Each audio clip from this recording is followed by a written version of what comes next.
Smile. Today is a new day.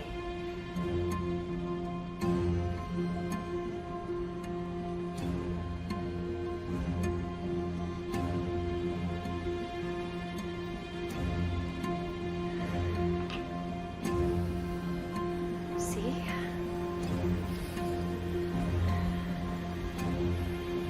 Good as new.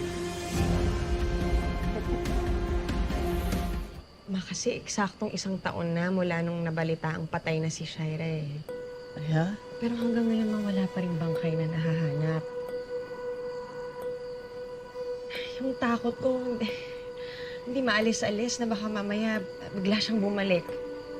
Kaya kahit na ang dami kong rason para maging masaya, magpasalamat, nandun pa rin yung isip ko na baka paano kung bumalik siya tapos guluhin niya yung pamilya natin.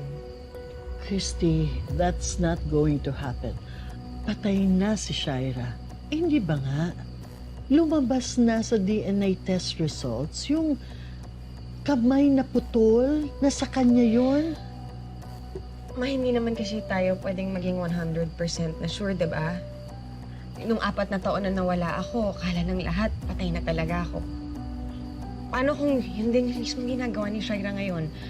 Nagkukunwari siyang patay pa siya, tapos nagtatago lang somewhere, nag-aabang ng tamang panahon para lumabas, tapos maghasik ulit ng kasamaan, ma. Anak, iba yung circumstances ng pagkawala ninyo.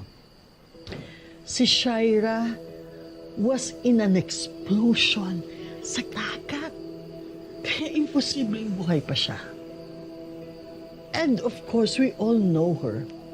Kung buhay pa siya, what would stop her na hindi pumunta dito? I'm sure nandito na yon. Ginugulo na naman niya ulit ang pamilya natin. But you see, it's been a year na tahimik.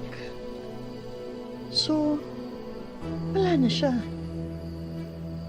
Naglaho na siya. At hindi na siya babalik. So have your peace.